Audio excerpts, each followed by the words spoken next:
mics so that you can get involved in the conversation. But in order to save a little time at the mics, a few people did come to me to talk about a couple of things that I just want to clarify before we move on so that they're well understood. This is complicated. This topic is big. First of all, just off the top of it, privacy and security, while deeply connected and to a lot of people seem like the same thing, they are different things. They sometimes dovetail, but they are two things, and we're talking about it on a micro level, and we're talking about it on a macro level, and it's a lot to get into. And you are probably one of the smartest audiences there is to be able to have this discussion, but I think some of you are expert in these areas, and others of you are like me. You use the internet, and possibly not that well. So two questions I want to clear up. Mike, we talked about either state actors or state-supported non-state actors, very powerful people who are not a small hacking group or an individual, and you described a pyramid, and we made some references to the top of the pyramid. Let's just tell again what we mean by the threat pyramid. Well, just the idea that you got two axes, right? The width, which is the number of actors in that in the count, and then expertise and access to resources. So you can think of very low-tier actors who are just trying to do something like annoying web ads that install malware. Up to the middle, where you have ransomware gangs. These are organized criminal gangs whose job it is to use things like encryption to lock up people's data and then sell the keys back to them. And they are managing an IT enterprise because they need millions of installs with the minimum cost. And they're kind of, you could think of them as global parasites. And then up at the very top are, I'm just going to say teams of elite hackers whose job it is to go get data when missions are assigned to them, right? And there are very few organizations that look like that. But we've come to first through Mandiant and then through many other threat intelligence companies, learn about these groups, that they exist, and that it's something that modern enterprises have to deal with. So in other words, your hope is that we can flood the bottom of the pyramid. We can ultimately figure out technologies and ways to deal with run-of-the-mill hackers who are trying to stick malware, and maybe get our way up to figuring out ransomware through cryptology. We can get there, but there are some people who have a lot of resources and a lot of smarts, and they might even be governments, or at least supported by governments, or very well resourced, and we're not fully there yet. Well, it's very difficult to make any promise of absolute immunity against career professionals who are studying the system. Right, that's making absolute promises against things like insider threats, and people who are recruited within your own organization. And I think that for large businesses, that immunity to that sort of threat it seems very scary, but it also seems, I think Bob Lord, the chief digital officer of IBM, used the right word. He said that there's fatalism when you talk to chief information security officers, because there is a feeling that against a dedicated professional team, there are no good options. And I think I would push back on that a little, in that cloud companies are the places where economies of scale, they have so much data and so much riding in the cloud that they can invest in really, really high talent, large, well-resourced security engineering and research teams. And Google Project Zero is a fantastic example. Some of the things that have come out of Google Project Zero, like the discovery of microarchitectural flaws in the world's CPUs, like Spectre and Meltdown, that type of constant adversary. I hate to bring this back, by the way, but squirrels. When I say squirrels in this room, everybody laughs. But if you go to a national power grid conference, nobody laughs about squirrels. Squirrels are deadly serious business because they are a constant adversary that is constantly attacking the world's power grid. And they are a very real threat to power delivery. And the reason we have a resilient power grid is in large part because it has had to become resistant to squirrel attack. So the next time you see them, thank them for their service. But a constant, potent chaos adversary. Netflix is famous for having created an always-on chaos adversary for their own services that will just randomly go in and break things. Is a way that you create an organization that is both secure and resilient. And cloud companies have been able to use the economy of scale, being the IT department for the entire globe, to build incredible security engineering teams who have their own built-in adversary that are discovering really high-level weaknesses and fixing them. So to be very high level about this, the economics of breaking in once an enterprise has moved to the cloud is changing, even for the top. Interesting. All right, so that's the top of the pyramid. And Leah, there were a number of people who wanted to know about Google Key. So Anshul was nice enough to lend me hers, since mine are not. Which you shouldn't do. You should not. You shouldn't do this. But it turns out we know each other, and she can see me. So when we're talking about, we can talk about securing those cloud things, but now you have a whole bunch of humans touching them, and humans are excellent chaos engines, right? And so you want to be able to secure between the human and what they're talking to, and make sure it's really them. And things like passwords are what we call a one-factor authentication, something where you give what you know. This is your second factor. It's something you have. And what you do is you plug this little sucker into your USB port, or this one talks to via Bluetooth, and you touch it, and that lets it use public key cryptography to authenticate to a server, and it can't be tricked. So for example, if you've used a second factor authentication for where it sends you a number through, say, SMS, and then you have to type it into a web page, it's possible that you could be fooled by that web page and be phished. These are using public key cryptography, and they don't have that problem. So once we deployed these, we haven't seen any of our employee accounts get compromised, which is a really strong statement given the kinds of adversaries we're dealing with. They're not right for everyone, so as much as I do suggest you do take a look, think about backup plans, because if you're walking around with one of these, someday you may drop it in the ocean, you may drop it in the lake. I don't know what it is with people dropping electronics into water, but this is definitely a thing. And you may lose it. And you don't want to lose access to your baby pictures. You don't want to lose access to your email. So think about what you're going to do when this breaks. So if you lose it, that's a problem. If you lose it, it's a problem, because that's the thing that you are using to prove to Google. I believe Facebook has these now. GitHub. There's a couple places that have these. And you're saying, the person with my password, the thing I know, and the person with my security key, the thing I have, that is really me. And if I show up with just a password and without that security key, how is Google supposed to know that's not an attacker, right? Account recovery mechanisms are really, really hard to secure, and so you want to plan ahead for having that be as secure as possible. Got it. Let's go to the audience, starting over here, sir.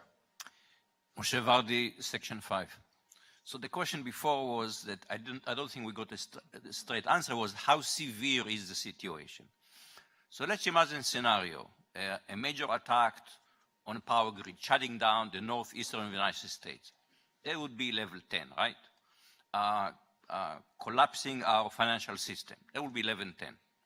How about hacking our democracy, mounting an attack on our democratic system, and having an impact who got elected as president?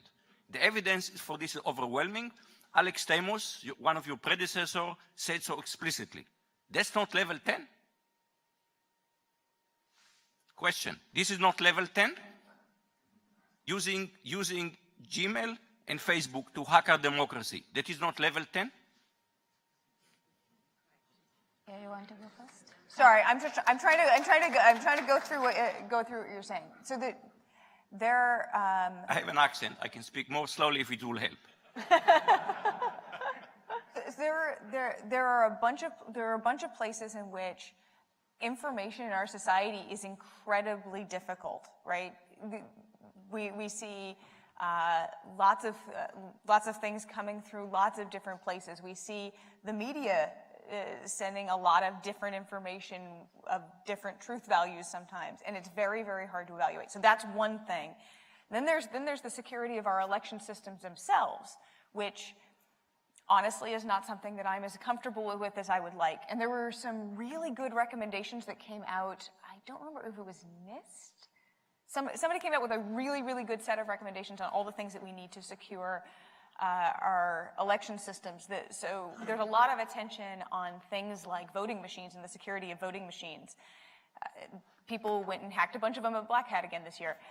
But one of the really underlooked at areas is voter registration systems, where you can cause a huge amount of chaos by unregistering people, or if you can go and insert people into the list of felons, then you can cause people to be taken out of the rolls. So I think we need to look at all of these different areas and really invest in them, even the ones that people don't think about as much, like the voter registration systems.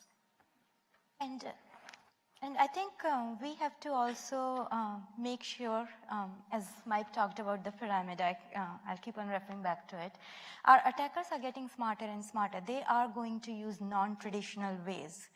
And there will be times when we will be caught off guard. So I think it's important for us to have our plans in place when we are in such situations. So if you think about what has Facebook done about all the false news, it's the transparency that we have put on our platform. Now you can, when you see any news there, you can click on it, you can see who is the sourcer of that news, what are the other ads they are running. So you can get a lot more information, and you can make a judgment call whether this is authentic news or not. So if anybody has more suggestions, I encourage you to participate in these discussions, but this is where I think we have to play our part. We have to make our systems stronger as we move forward. So let me make one concrete suggestion to Facebook. Put a date on every item. Tremendous amount of information is actually accurate, but not timely. And it's hard for the user to verify the date. Just put the date on every posting. One small request I've made many times. Facebook so far has not responded. Put a date on every posting.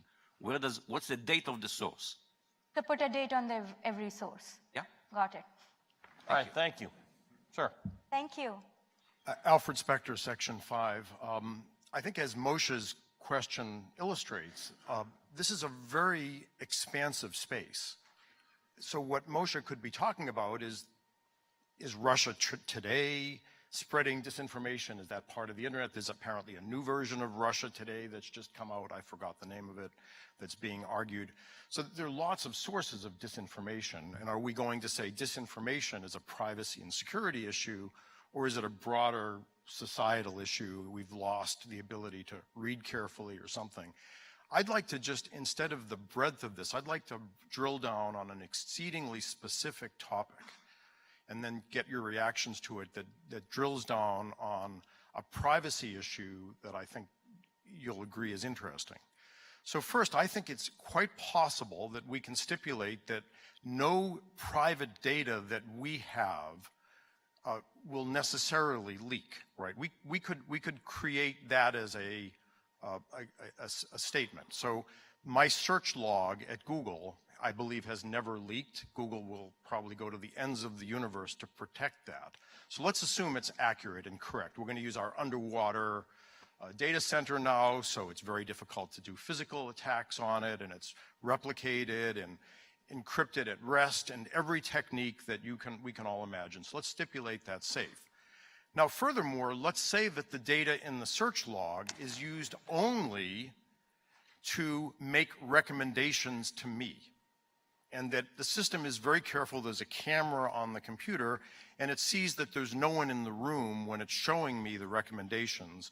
So if I'm being recommended, I don't know, some action movie that maybe I'd be embarrassed to have people see that I'm watching because it's too childish, maybe we could be sure that no one else would see it by virtue of that. So stipulate that as well. Is there any possible privacy implication in that? The data will never leak to anyone else. It's only being used for recommendations that are being given to me.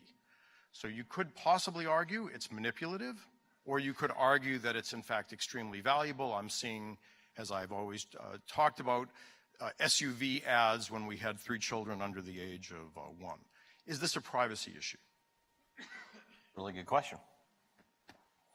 Start with you, Bach. I mean, that's an interesting, if the tool is getting better for your use to make it a better tool for you, but there's no danger of it leaking, there's no danger of it being used other than for whatever you want it used for.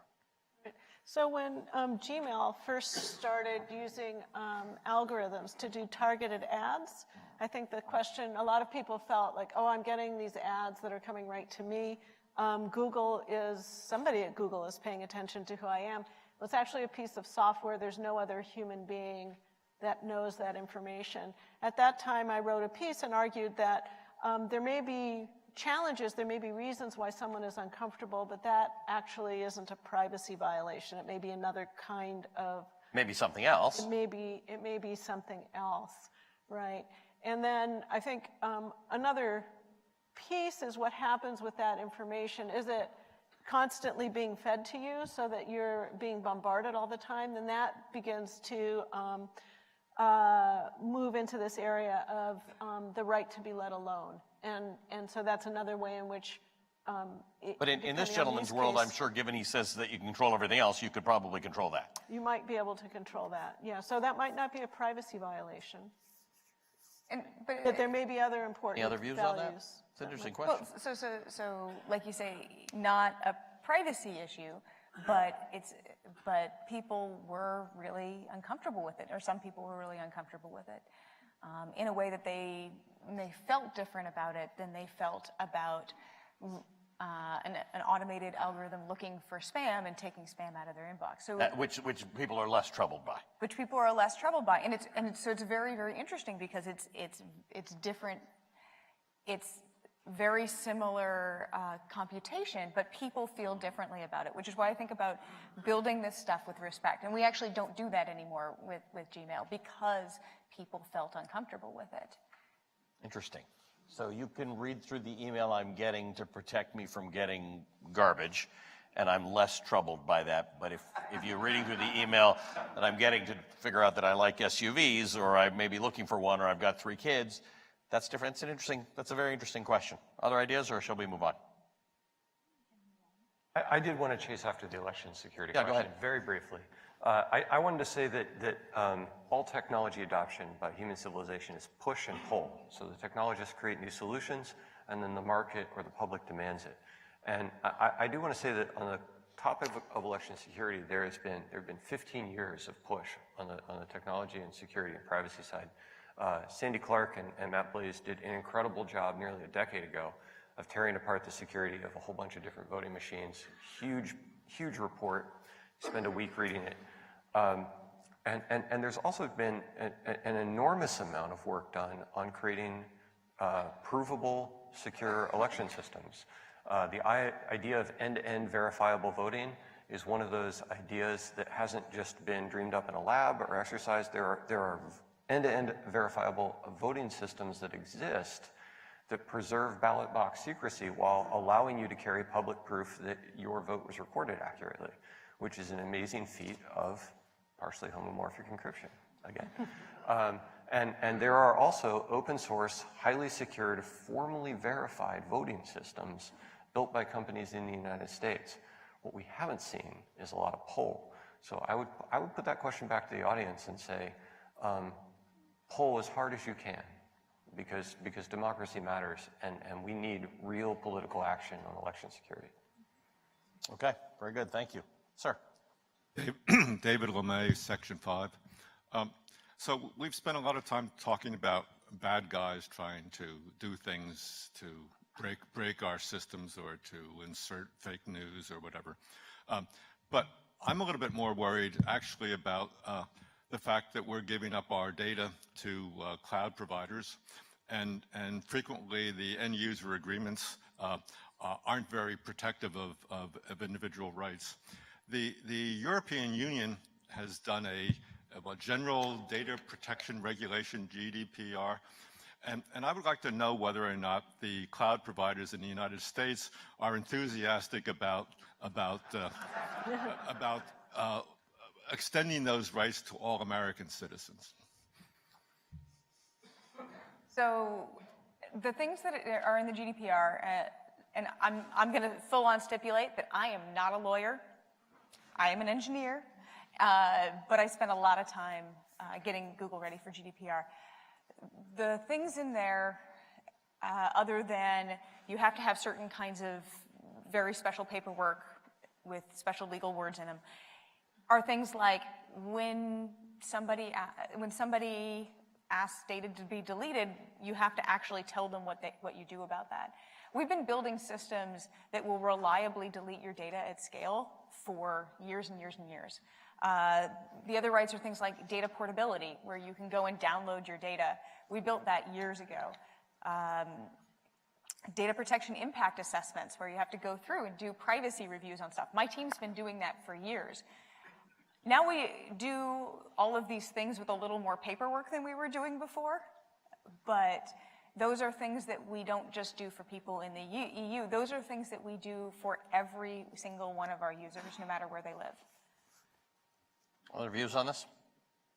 So actually, this goes back to the regulation question we were discussing earlier as well. Companies tend to do right things even when there are no regulations. And as Leah pointed out, all these things which are required by GDPR, companies already do that.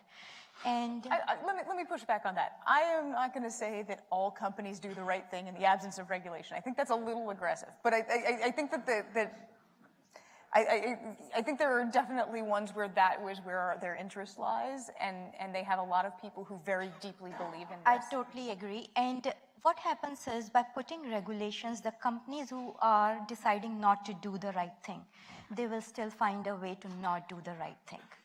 So regulations really, I'm not sure how much they help in that regard, because for example, if you look at, there is this compliance audit, PCI DSS. Anybody who collects credit card information, they have to go through this audit. Now, does it mean that just because your provider has gone through this audit, they can never be breached? It doesn't. We have seen this in last few months, few years, that quite a few providers have been breached. So it is not something where you can say, oh, if we put these regulations, if we put these compliance and audits in place, all our problems will go away. We have to think beyond these things. We have to make it our daily habit to do the right things for our users. Well, I'll take your answer as a no. Well, I think that, first of all, we all work for major cloud companies. And that means if you worked at a major cloud company over the last year and you went to ask someone, can you help me? They said, no, I'm working on GDPR. And it's just been a massive lift. And all of us have been working on it. And it's good because now GDPR compliance is cooked into the DNA of all major clouds. It was a forcing function and it had to happen. But I think that the future of what happens post-GDPR, there are a lot of predictions, but nobody really knows. And I'll just talk about a very specific use case where we can see the rubber hitting the road and speculate about it. I'm going to tell you how GDPR is impacting our ability to protect you from cosmic rays. So, there's a phenomenon called bit squatting. Bit squatting works like this. A cosmic ray comes from space, it hits the memory in your computer, it flips one bit. That bit stores a domain name. Your computer looks up a domain name that is one bit off. This is a real thing. Google runs its syndication domain, which no human being ever types in. You've never gone to googlesyndication.com, but it's a long domain name, so there's a lot of bits to flip. So an attacker can take one bit away from that, one letter in that is a bit flip away, maybe it's googlesyndication.com, and they can register that domain on the global internet, and devices whose memory has been corrupted by cosmic rays or heat or other bit flip events that are hardware failures will go to that alternate registered domain, and they will treat it as if it is a Google domain.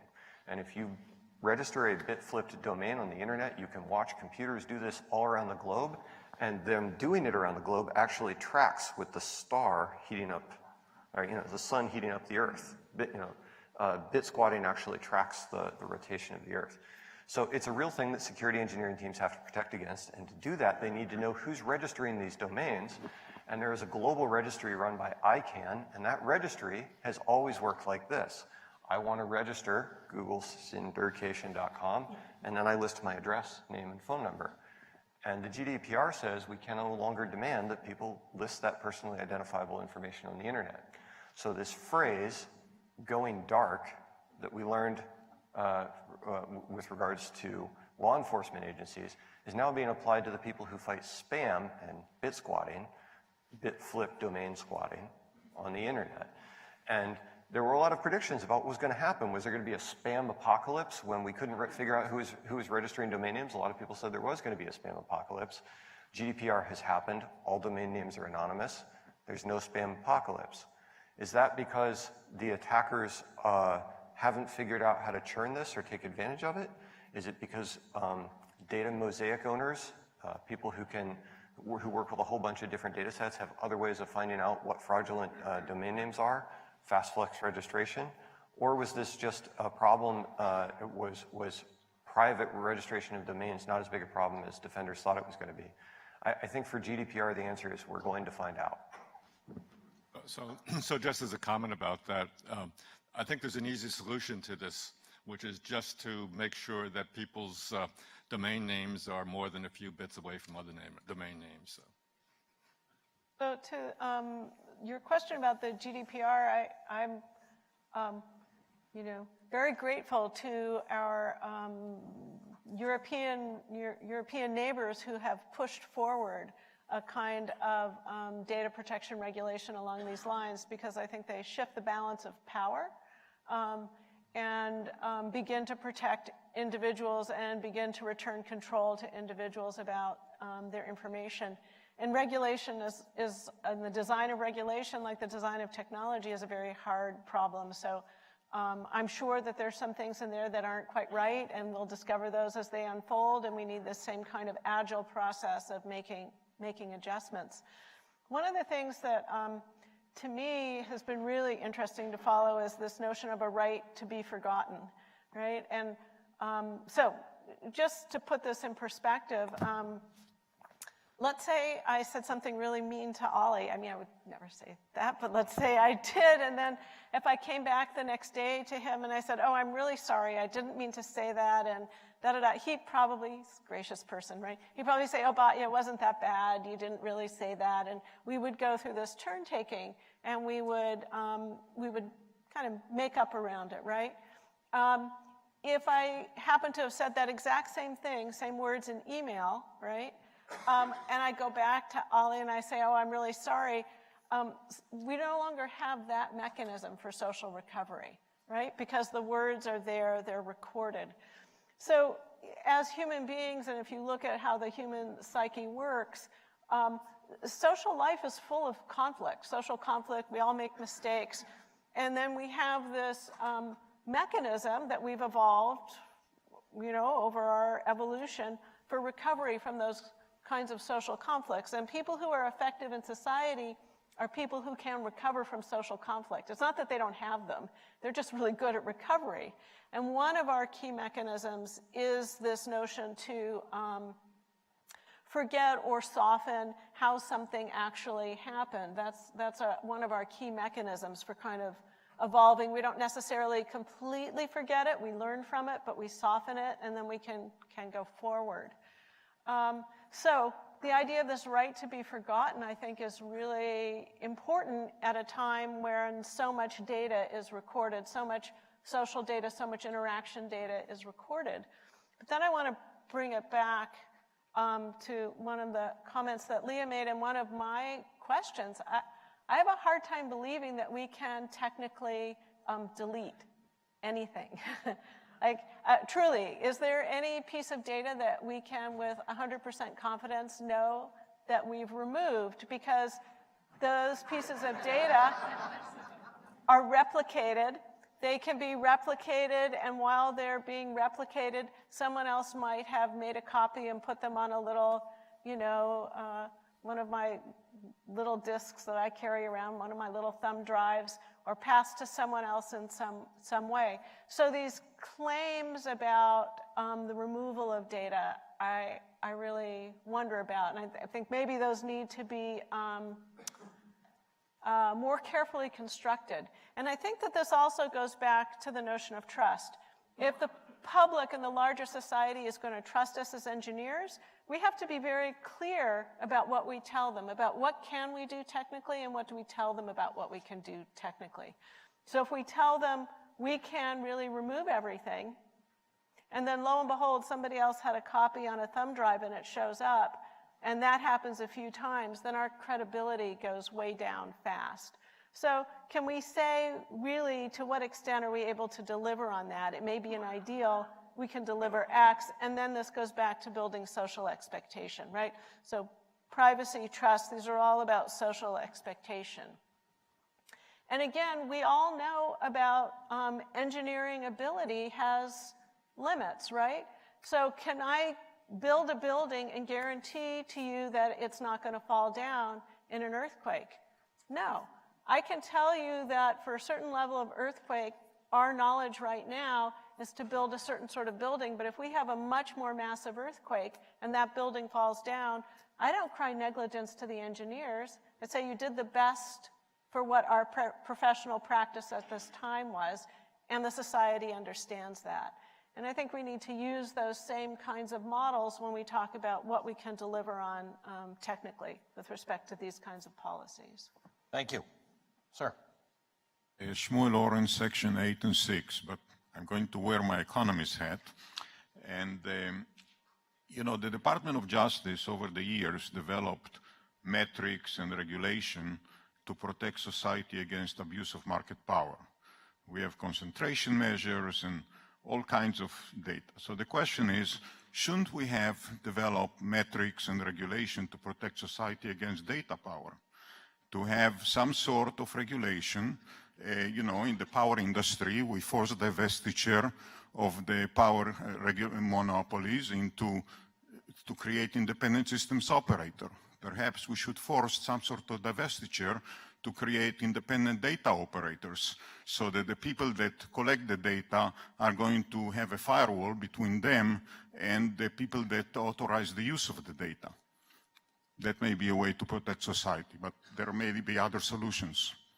Interesting. I like somebody who speaks my language. I was recently at the Yale School of Management, and there's a remarkable piece of art in the lobby which illustrates the growth of anti-concentration and antitrust measures over time.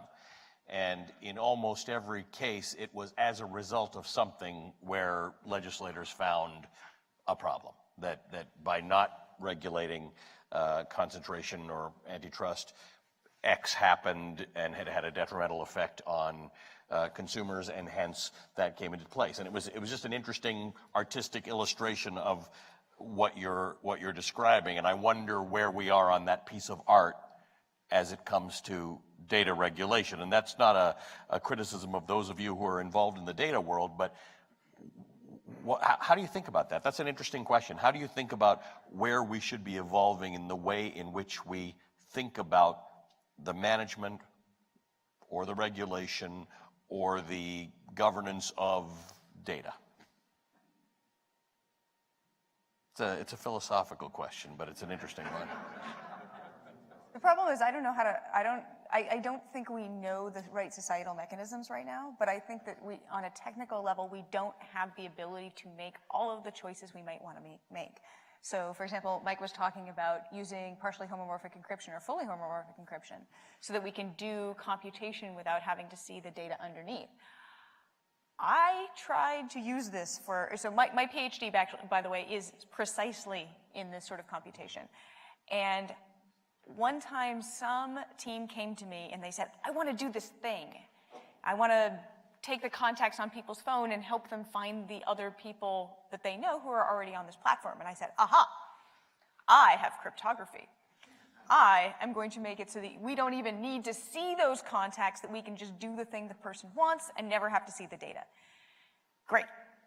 So then we said, okay, well, how fast can we make this run? And we have a whole bunch of really good software engineers and a lot of PhD cryptographers. And we came out and we said, oh, it's 55 seconds. And the product team said, okay, that's okay. We're really excited about this. We are going to redesign how our entire product works just so we can make this happen. And then we went back and we're like, okay, how many computers is this going to take? And we looked, and it was more than the number of available computers that Google had.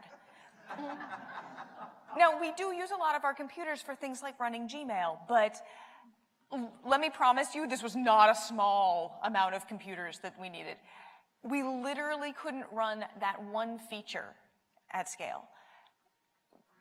So we had to give up, and we're continuing to work on the cryptography behind that. I actually keynoted crypto this year, and I asked more people to go work on the cryptography behind this. The Signal instant messaging, secure instant messaging application came to the same conclusion, and they have a much smaller user base a couple years later. My point is that we need to develop societal and economic mechanisms so that we have really robust ways of interacting, but we don't have all the tools we need to make all of the options available. So I'm really interested in what people think about this, and especially about things like how power relationships work in society. So much of how people interact is very much based on power between groups and power between individuals. And how can we go and build the technical mechanisms that we need in order to make some of these mechanisms work? So I believe you, and because I wouldn't be smart enough not to believe you, but it is the argument that has been used against any form of regulation, which says you out there who would make the regulation don't know the unintended consequences of that regulation, don't probably have the minds that you have working on it and the resources you have working on it. So all that'll happen if people get frustrated by this and regulate it is you'll slow down the march of progress without understanding what you're doing, right? That's the fear that we know. I don't think that's even the argument I was making, right? Like I'm making the argument writ large for the one that your companies have made in front of Congress very recently, that you can't really regulate something you don't know enough about, and that we're really trying, and that if we were in your shoes, you have the same concerns that the outside world has, right? You've studied this well. I guess I'm trying to figure out how do we address that, because that argument is correct. You probably do know more about this than anybody who would regulate it. I mean, the strangest thing about watching all this congressional testimony with data companies and tech companies and social media companies is that I don't know enough about this, and I know the questions don't make sense. And I know that sometimes the people giving the answers are answering different questions that are being asked. I guess the point is, if you have difficulty seeing the unintended consequences of these things, anybody who'd be regulating it would have greater difficulty. So how do we address that? How do we think about that? You just said a whole bunch of things that none of us even knew were problems. And this is so up until about 2 years ago, and this is partially because I have very small children and partially because I was really busy trying to build a lot of this stuff at Google, I didn't go and talk to anybody in the outside world. And so what I'm trying to do is go and talk to people and say, let's go figure this out, because I'm not going to be able to figure this out on my own. You're not going to be able to figure this out on your own. We need lots of different sorts of thoughts. We need lots of different sorts of backgrounds. When I built out my team, I built out a team that is about we're almost half women and non-binary folks. We have very strong LGBT plus representation. We have people who were neuroscientists and social workers, an ex-Green Beret, ex-teachers, ex-lawyers. We have people who have done all sorts of things and have people who are born on every continent except for Antarctica, right? We have people who have seen all of these sorts of things and have different skill sets. And I brought them together so that we can try and understand this stuff better. But we are still not going to do it by ourselves, so we need to be able to talk more. So I'm going out and trying to talk. I'm trying to make sure that we publish some of the stuff that we've figured out, because not everybody needs to learn this stuff the hard way. That's the only way I know to go about it. Kent Walker, who's our chief legal guy, he's been trying to write down and put out some stuff into the conversation as well, which hopefully will help. He's very thoughtful. And what's the reason, for example, that the collection of data should be vertically integrated, whoever authorizes the use of data for ads, for example, or for any other purpose. I mean, that can be totally functionally separated, create firewalls. If you want to use the data for an ad to push, you need to apply for some sort of permission that can be regulated.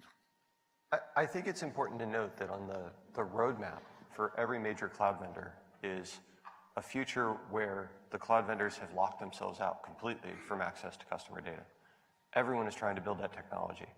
And I'm a technologist, so I want to talk about all the different ways we're trying to do it. There's this acronym no one will retain called SGX inside of Intel that's a secure cryptographic processing enclave. But let's just say that those technologies are on the roadmap and everyone's working on them because there's enormous demand for all the advantages of the cloud, right?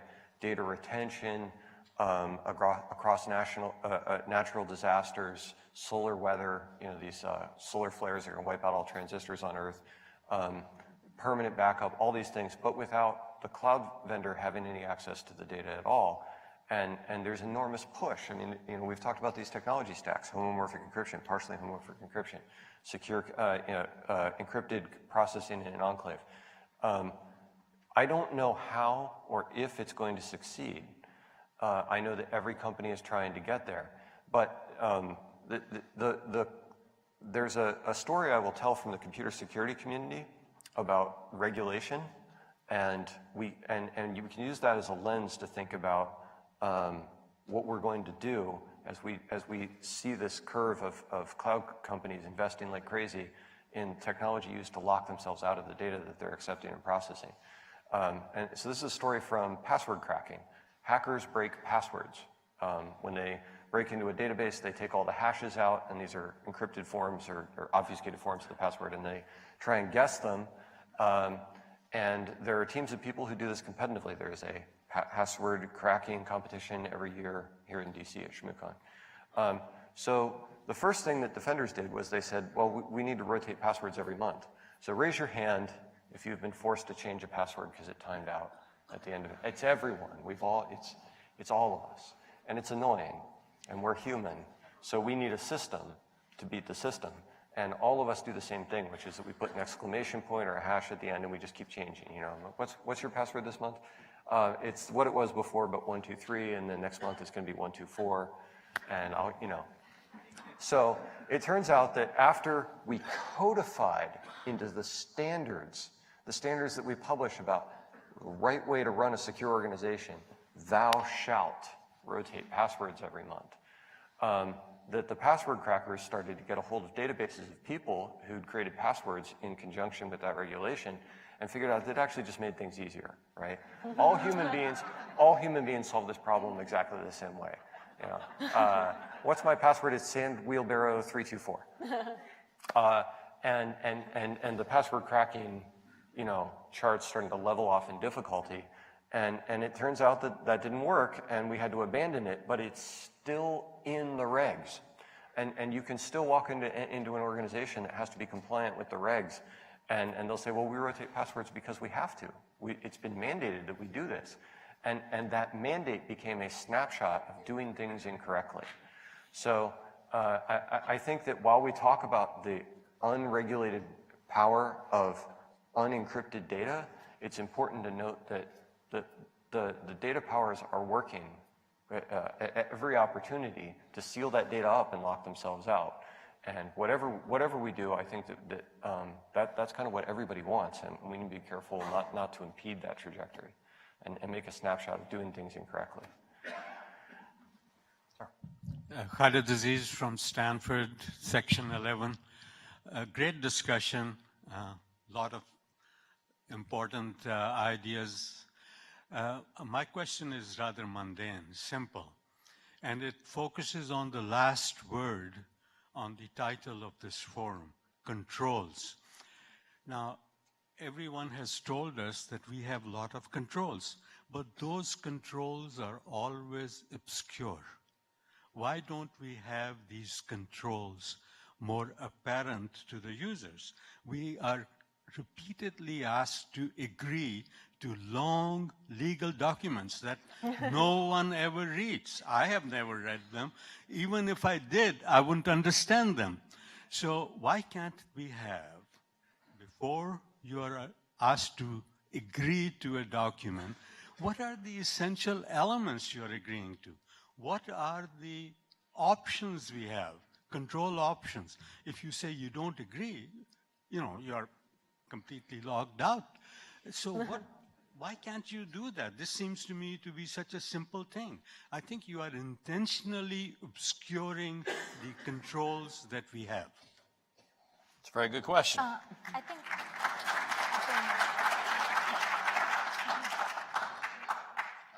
So I think Leah mentioned earlier that yes, sometimes we give people this Apollo 10 dashboard to control their account, and they feel so lost in there as to the number of controls they have. I think we as technology companies, we are making some progress in here where we are using AI to figure out what are the right controls for your account and surface them to you. One example I can give you is when you are using third-party applications on Facebook, for example. You may have tried one application, and so when you enabled that application, you granted that application access to your data. And that's because your friend recommended that application, you wanted to try it out, and after playing with it a couple of times, you're like, yeah, it's a great application, but maybe not the best use case for me, and you forget about it.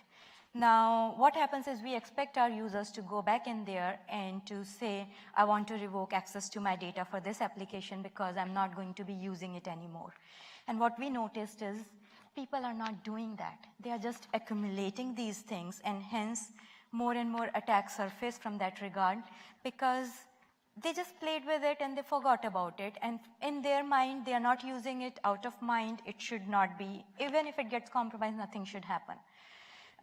So we realized this, and we said, how about we start to look at the user's access to these applications, and if for 30 days or 60 days they haven't used this, we remove all access, and user has to go and grant this access again. That way we can protect their account better versus them having to stay on top of this at all times. So these are the kind of advancements we have to make across all the features that we have on our system, where you don't have to worry about each and every feature versus it's taken care of for you. But it would be awful nice if there was something that explained what those long agreements are that we've all had to sign every time we go. And again, anybody who gets a mortgage, that you don't sign any fewer papers, but ever since the financial crisis, there's one paper that's been added on the top that says, this is what you pay, this is what your interest rate is, this is what this loan will cost you over the course of the mortgage. And, they sort of took the 4 or 5 things that were the most important, because most of those other forms are important to somebody for some legal reason, but the stuff you needed to know, the financial system, under penalty of hatred, did change it. And I'm wondering if there's a place like that we can get to when it comes to privacy and security that said, look, there's another document here which this gentleman and I have not read, and it's really complicated, and your lawyers, for various reasons, say you have to sign it, but there's something else that I need that makes me feel really in control. Can I also have that, or can you do that? So I don't know if you've tried signing up for a Google account lately. If you have feedback on this, seriously, send it to me. But it'll ask you kind of the top couple of questions. Which do you want? Options do you want on this?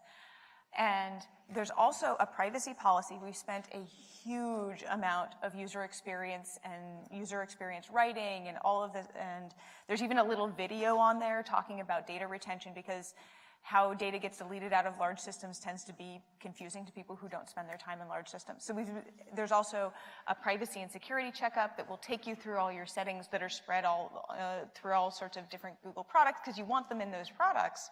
You want your Gmail settings in your Gmail, but we're going to pull out the ones that are important to privacy and security and put them in one place where you can look at them.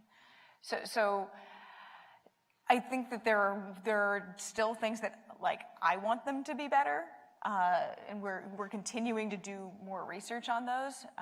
But I think we've made some pretty significant strides in how to present this in a way that's usable to people.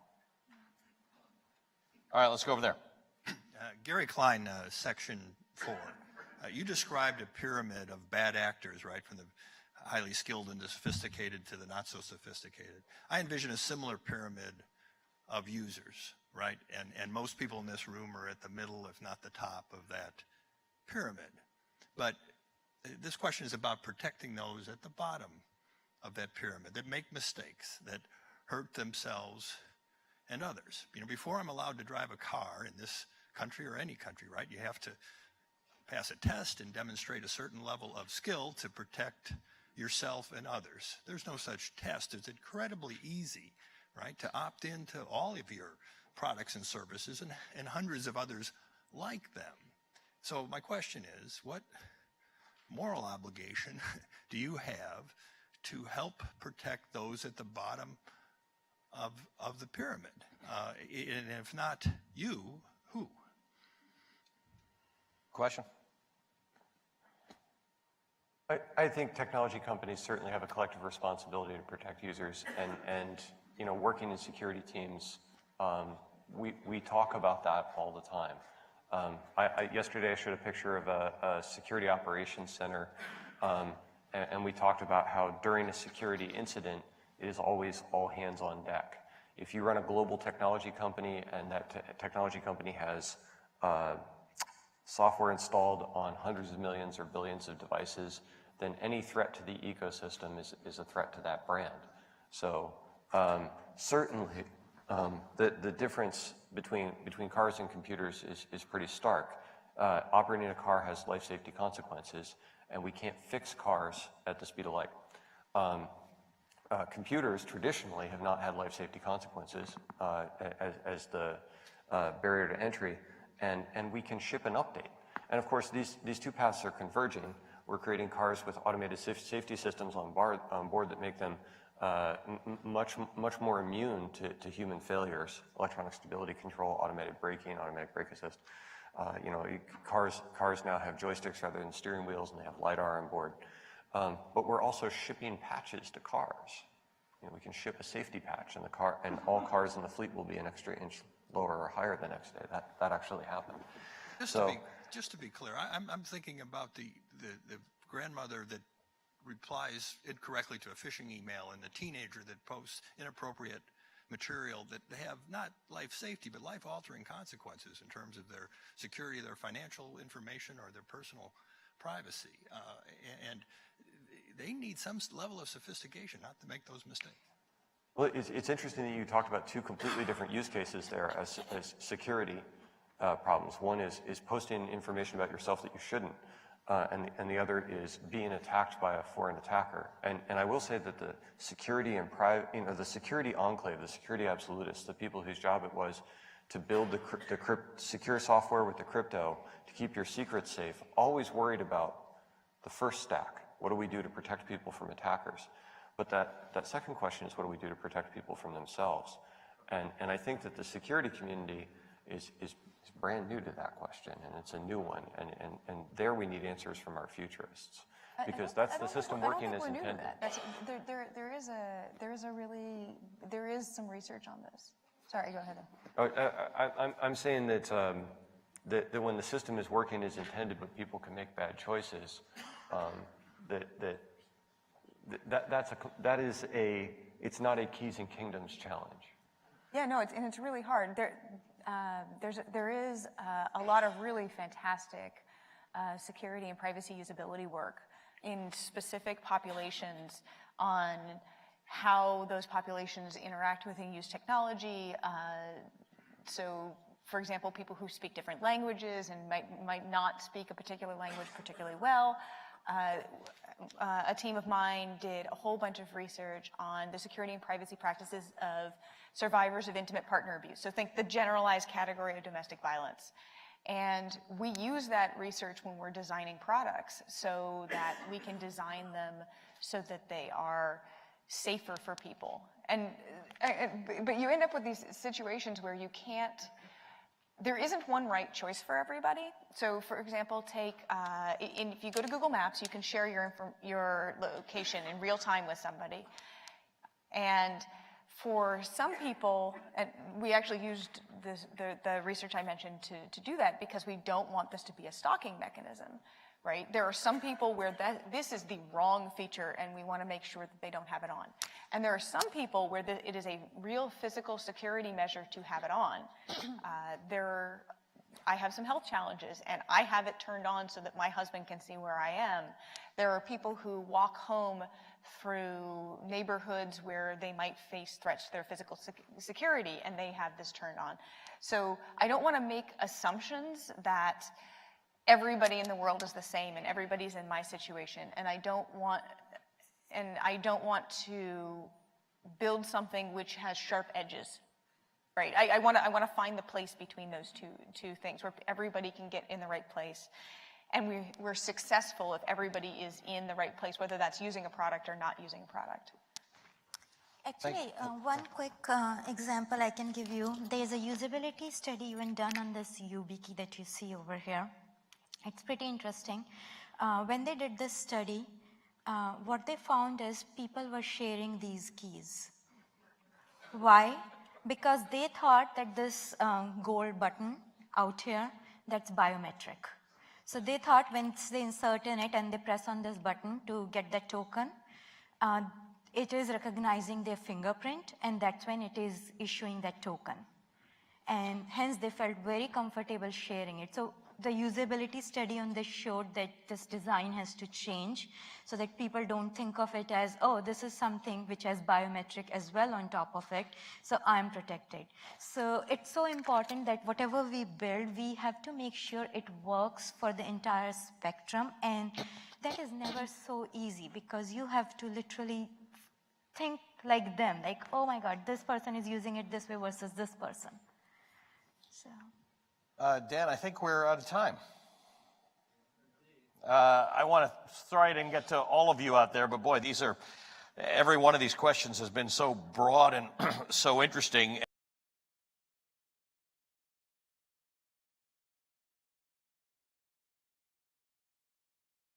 To close out the session for us.